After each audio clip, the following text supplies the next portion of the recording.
is Boom Radio. Louder!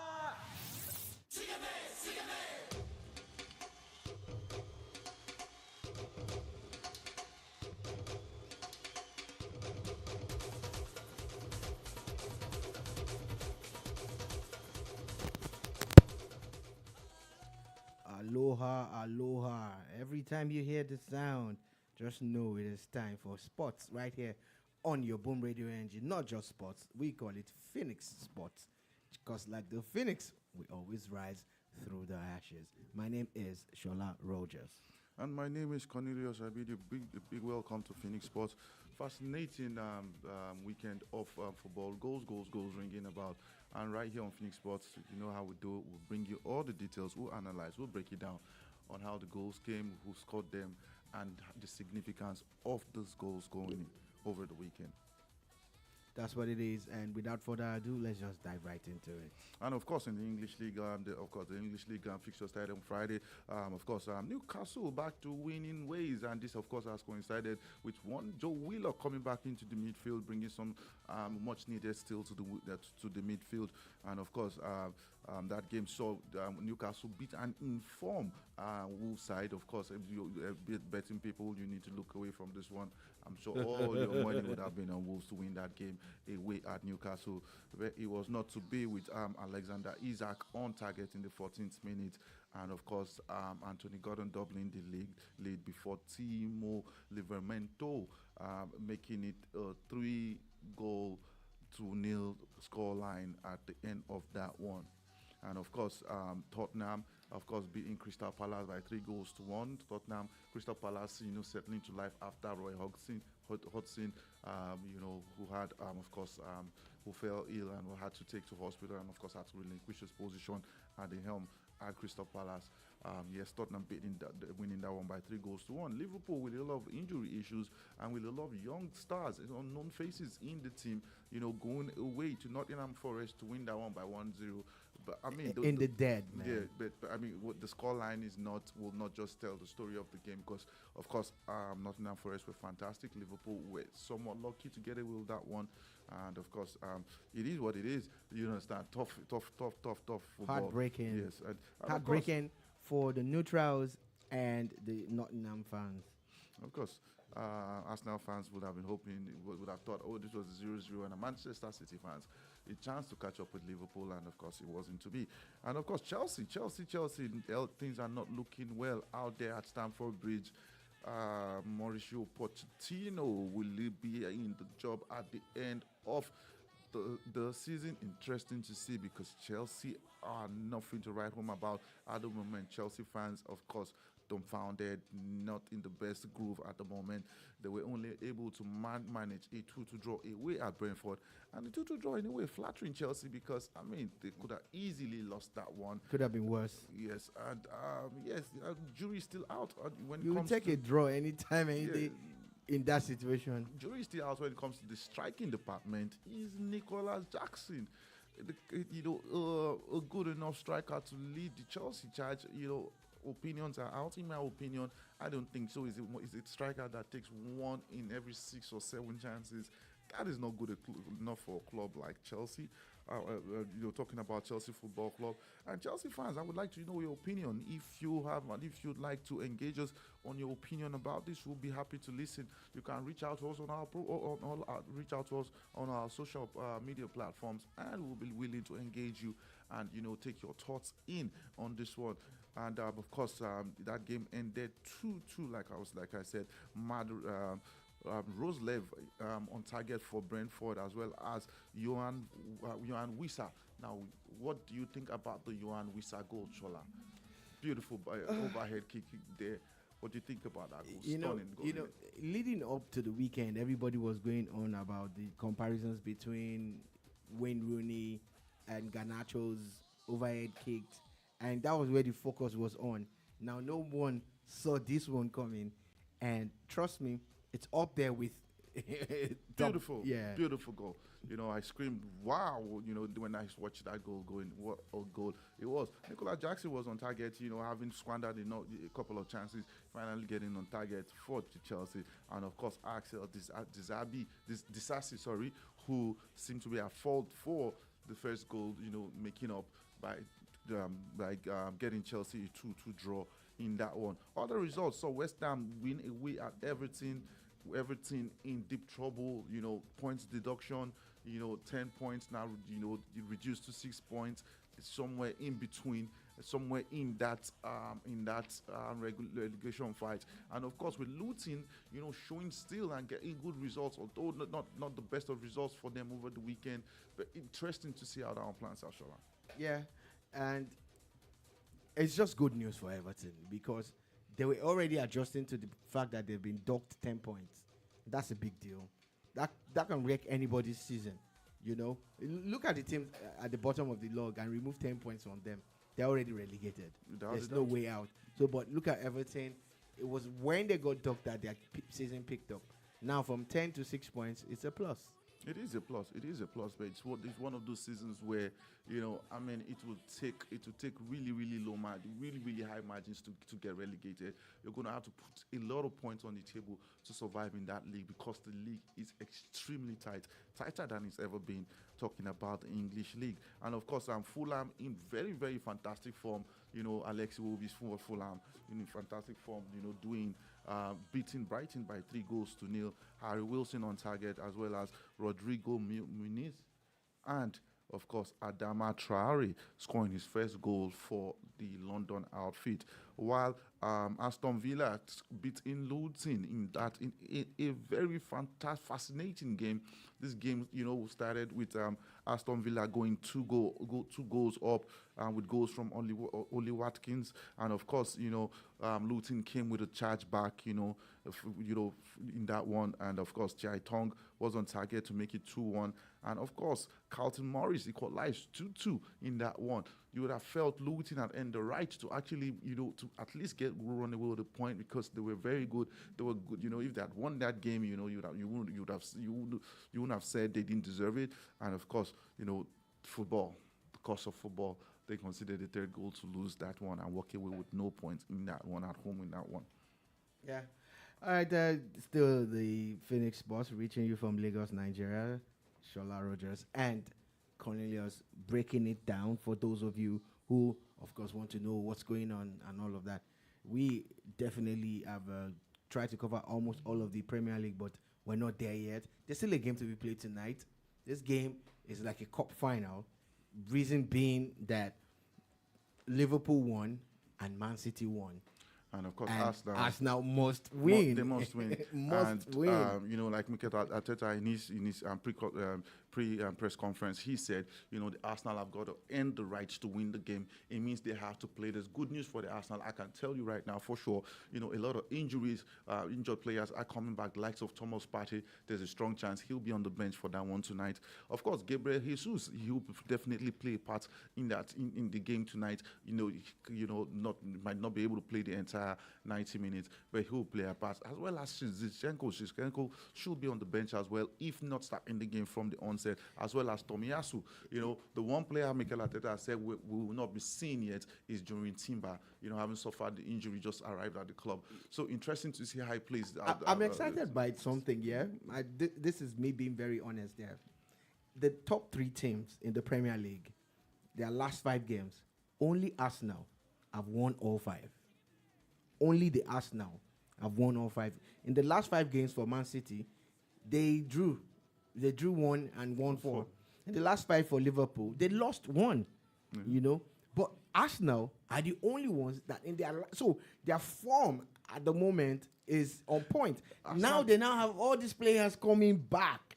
I hope they're not coming to disrupt the rhythm. They let them just basically allow Arteta pick his best team and get this result, because I see this thing going to the wire. Like maybe it's that season where one week you think it's Man City, then the next week it's Liverpool, then it's Arsenal. And of all of them, I'm putting it out here for the whole world to hear, I think Arteta deserves this trophy. Seeing the way he has grown from player to assistant manager to manager. This is me putting a pitch out openly for Mikel Arteta and his boys. Yeah, becoming a manager, not just a manager, a good coach. He really coaches these boys. He know you, and there's no doubt about it. The boys out there in England, he's a perfect human coach. He knows how to coach these boys, and of course, the team is really, really looking good. And of course, this match is going to define a lot about the Premier League because Manchester City go to the Liverpool, and of course, Arsenal go to City. So it will go a long way to, at the end of March, we'll have an idea of who the pretenders or who the contenders really are. And of course, we will not leave the English League without talking about The derby. The derby, the game that saw and that came and that conquered. We're talking about beautiful, beautiful goal, stunning goal by Marcus Rashford. What a goal! It was an amazing game, regardless of the result. And Rashford, in the 8th minute, went to stay the honest nest. Like, you would have thought that United would kick on from there. Like, look, we're here at the City Stadium and we're going to do you dirty. And that goal meant more than a goal. It meant a lot. However, I saw a coaching deficiency in Man United.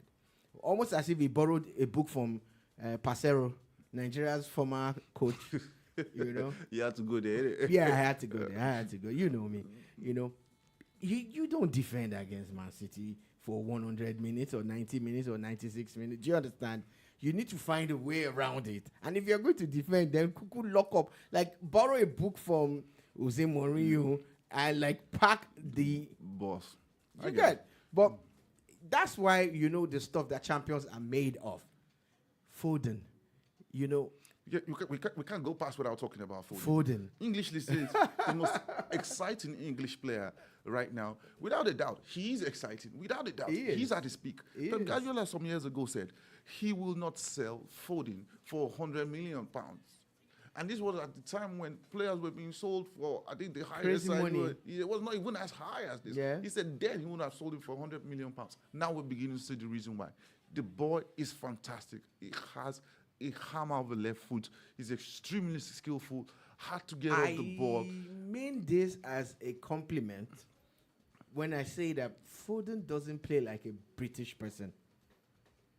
You do understand what I'm trying to say? Like, you find it out like, the guy is skillful, and it shows now. So I see what they saw in him that time. Without a doubt. And the one game we've not spoken about is unfortunate Burnley losing again at home to Bournemouth. Bournemouth getting back to winning ways. Of course, they started the year on fire. They've lost a couple of games. And of course, getting back to winning ways can only go a long way to boost their confidence. And with that, that's a wrap on the English League. Yeah, but before we leave the league, let me just quickly let you guys know that the battle for the hot shot of the season is still on. Erling Haaland with 18 goals. Oli Watkins of Aston Villa has got 16. Mohamed Salah has 15. And Dominic Solanke, of Bournemouth has 14. Who would have thought? He's having a season of his life. He's always had potential, and for the first time, he's actually living up to his potential, scoring goals for fun. And of course that has to do with the appointment of the new coach at Bournemouth. Playing a style of football that encourages him to actually go out there and express himself. And you're actually beginning to see results. Watkins with 16 goals, right? Did I get that right? Yeah, 16 goals. He also has 10 assists. Yeah, he's tied on top of that assist table with Kieran Trippier. They both have 10 assists. So he scored so much and he has assisted so much. It's Oli Watkins, man. Yeah, one of the players of the season without a doubt, and he's always been up there with the goals. He's been Aston Villa faithful. At some point, we know he's going to make the move away from Aston Villa, but he has to make the move right because his size doesn't fit a lot of teams. He has to make it to a team that plays the kind of football where he can. That suits him. Yeah, that suits him. Where he can prosper, like he's, like he has flourished at Aston Villa. Quickly, we move. Yeah, we move, man. And right now, we'll go straight to the Spanish League, of course, where the game weekend started with Celta Vigo with a home win against them 10 men Almeria, and of course Sevilla beating Real Sociedad. Real Sociedad, their 60 season seems to have crumbled, while that of Sevilla seems to have picked up. And of course, Rayo Vallecano only managing a 1-1 draw at home to Cadiz, while Getafe, blowing a lead of three. That game was at 3. They were ahead at 3-1 at some point in that game, blowing that to only draw 3-3 at home to to Las Palmas. And of course, the game with all the controversy saw Valencia draw 2-2 against Los Blancos, talking about Real Madrid. Valencia going 2 goals up, defensive mistake, giving them a 2-goal advantage in that one. The Real Madrid came out, they did what they did. They equalized that game at 2-2, and just before the whistle blows, there's a ball floated into the box, and Jude Bellingham nods it into the box, but in between the ball being crossed and in between Jude Bellingham nodding that into the net, the whistle goes, and of course all hell breaks loose. Red cards flying about. Everybody, Bellingham got into trouble. Yeah, he got sent off. He got a red card. Interesting to see if the Los Blancos, contest that red card and if it will be overturned. But I mean, I watched that clip over and over again. It was like as if the referee knew this ball was going into the net and blew the whistle to disallow the goal somewhat. Yeah, so top 3 goal scorers in the La Liga. We have Jude Bellingham. He has 16 goals. Borja Mayoral has 15. And Alvaro Morata, remember him, he has 14. Yes, and of course he was on target again over the weekend. That was in a 2-1 victory over Betis. Of course, Real Silva scoring the second goal. No, Real Silva scoring an own goal to to give Atletico the lead in that one. And of course, Girona seem to have been flying. At the beginning of the season, but for some reason, you understand, you get me, they are not able to win games right now, even though they still manage to retain their position, in second spot. You understand, you get me, but that's just barely. Barcelona had won their game yesterday. Barcelona would have overtaken them into second spot, but Barcelona only managed a draw, a 0-0 draw away at informed Atletico Bilbao. Yeah, and the top 5 top 5 games for the top 3 teams in the La Liga is very, very crazy. Girona, they've lost 3 of the last 5, won only 1 and drawn 1 in their last 5 games. Madrid, Real, only 2 victories and 3 draws. And Barcelona, that Cornelius just talked about, 2 draws and 3 victories. It's not that kind of season. It's topsy-turvy for all the teams in Spain. Yeah. I mean, Girona. You said Girona started the league. Dominant. They were winning it. You were almost wondering. This guy is going to come wrestle the power.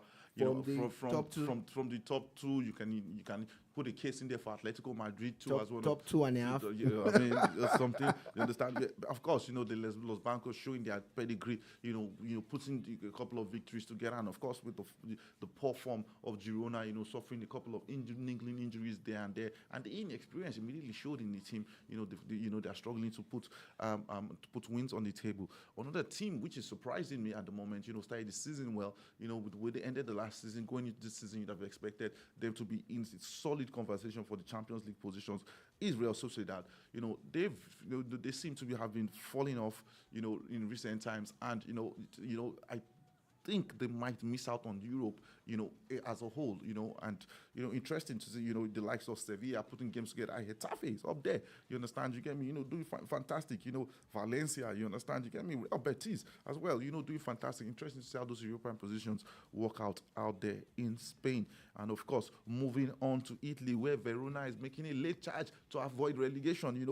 Top victories for drawing at home to drawing away at Juventus. Of course, they were victorious again yesterday, beating Sassuolo by 1-0. Still staying in Italy, where a resurgent Napoli, courtesy of a resurgent Victor Osimhen.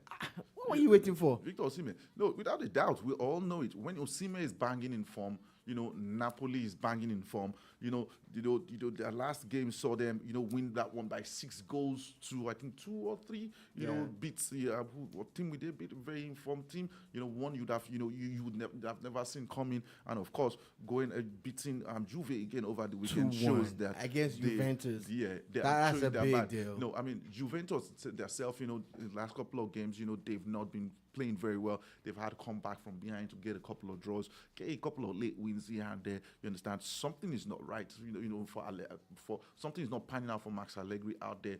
With Juventus. He's probably already trying to wrap up his season and looking forward to the next season because things are not really working out for him. Other results, so of course, Torino, a 10-man Torino play out a 0-0 draw with Fiorentina, informed Fiorentina in that one. Roma in the form of their life since Jose Mourinho departed the helm. Roma have picked up their form. They trashed Monza, free scoring Monza. Monza is not an easy side to play. To go away to Monza and score because they play a brand of attractive football. They score a lot of goals and they just don't tighten up behind. And of course, Roma took advantage of that one, winning that one by 4-1, while 10-man Indonesia could only manage a 1-1 draw, against relegation threatened Salernitana. And of course, AC Milan beating the Lazio. Lazio's team, Maurizio Sarri's side, not doing very well. Very unpredictable side. This minute they are banging goals. The next minute they are conceding goals for fun. So it's not the best of balance out there in Lazio. And of course, the fans are making themselves heard. They are frustrated, and of course, they want changes to at the top of the helm out there in Lazio. Speaking about changes, let us change from Italy and fly back to France. Of course, in the League R, it is PSG running the matter, but there is one team in form. And this team you're talking about Marseille. And at the head, leading the Marseille charge is one player which Arsenal fans will be shocked he's managed to hit his phones again. Talking about Pierre-Emerick Aubameyang, getting back to form and scoring goals for fun right now. I mean, Marseille, they won that one by, of course, 5-1. Aubameyang on target in that one again. That's scoring in as many games, goals, back-to-back goals in as many games. Other people on target was Liman in DIA, Jonathan Kloss was also on target, Luis Enrique in the 80th minute, and of course, wrapping it up was Faris Mumbagna, in the 90th minutes plus 2 extra time in that one. Clement Football only managed to a consolation goal scored by Balal in that one for them. My favorite team in France did the business at the weekend. They won by 1-0. Brest is one of the best teams, and they are showing it with their results. Yes, they are showing it with their results. Free goal scoring side, they score a lot of goals. Beautiful brand of football they play. But when it comes against the real big teams, that's when they begin to struggle. But you can always count on Brest they're unpredictable. They can beat any team. And they play, like I said, they play an attractive blend of football. And of course, their victory over the weekend, was a significant second place now. Yeah, it was a significant one because PSG only managed to draw away at Monaco. Let's draw at Monaco. Are we going to see Brest in Europe in next season? Possibly. The way it's going? No, possibly. I think they're guaranteed the European position. Now, what we don't know is, will it be in the Champions League or the Europa Conference League? Interesting to see how that one pans out. And of course, other results saw Lens go away to Lyon and win by 3-0, beating 10-man Lyon in that one. Lorient went to Rennes, and beating Rennes by 2-1. It couldn't have been a very good weekend for betting favorites out there because a lot of results not going to the favored way. I don't know how you guys are. The bookies and all the pundits and the people staking must be licking their wounds now. You can say that. While the betting companies are smiling to the banks. Yeah, you can say that again. Of course, while Mets managed the way win at Nantes. You see one of the shocking results. And of course, Toulouse beating Nice by 2-1 and wrapping up the French league. And of course, to the German league where it is not all going well for Bayern Munich and Harry Kane. Is Harry Kane cost, Sola? Well, Maybe. Because he can't seem to bag a trophy. Whatever he does, I mean, he's a fantastic goal scorer. There's no doubt about it. But for some reason, is it a mentality issue? And he left Tottenham, and they are not missing him. Is at the Bundesliga with perennial champions, and they are about to lose out.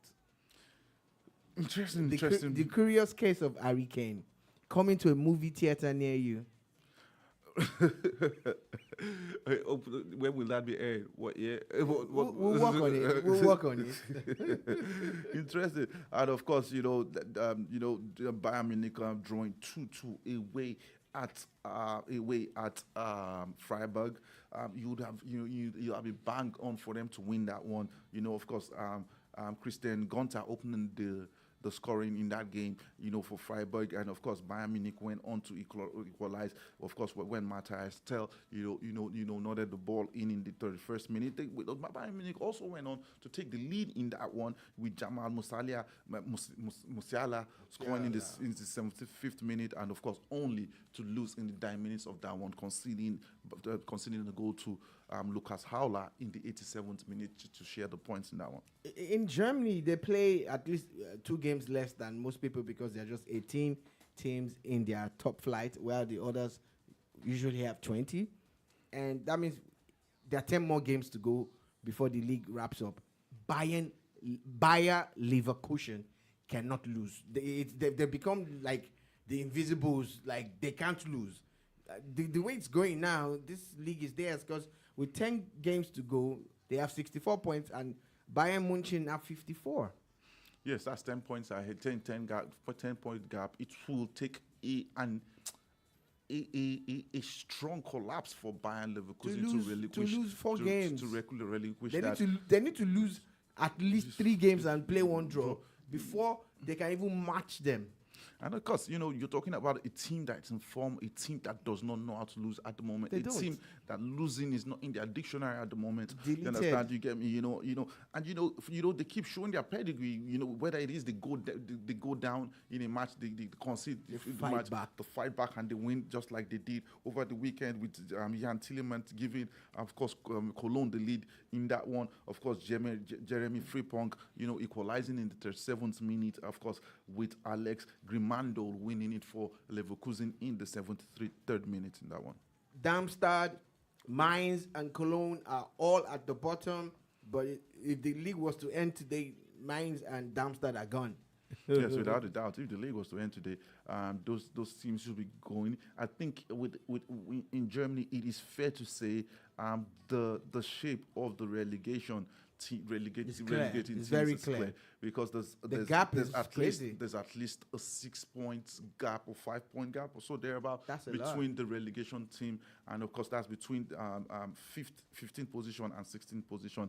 Cologne, fantastic team, but it looks like as if they'll be relinquishing their spots in the Bundesliga, and they'll be playing in the German second tier when the season comes to an end. Now let's fly back home. Let's go back to Nigeria. Yeah. We're rounding up in a few minutes now. Yes, and of course, it's the Nigerian Premier League. Interesting games will be played today. We're expecting Doma to play Sporting Lagos. Aqua United will play host to Enyimba also today at 4 o'clock Nigerian time. That's 4 o'clock is the official kickoff for games in Nigeria. Kano Pillars and Abia Warriors is also being expected.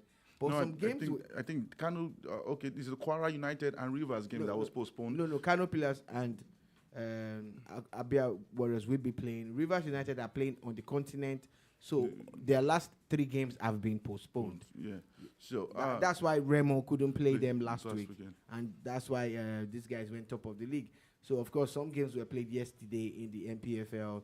Niger Tornadoes, interestingly, lost to a resurgent Enugu. Rangers have been picking up points crazily now. And, as at last week, the Nigerian Premier League had a 6% away win stat that I didn't like. I mean, 6%. Yeah, 6% away wins. You also see away wins right now. I mean, if you're a betting person, you expect Sporting Lagos to go out there And get a result. and get a result. But just because they are away, you're not putting your money on it because it is almost certain the away team is going to lose in the Nigerian league. And it's interesting to see why. I think I spoke about this with a couple of sports important sport people basically, and I don't want to call names right now. You understand? And I think they push on the reasons or the blames to the lack of preparations for these games. A lot of these players, the teams travel for these away games probably a day before they get there. So they're tired, long journeys. That's not just the best one. of roads. That's one part of it.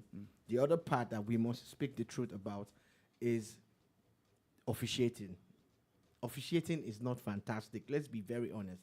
There's a reason why Nigerian referees don't get invited to, officiate matches at AFCON. They've not been there in like a million years, Officiating is not so great. And the way around it is what I heard they want to do.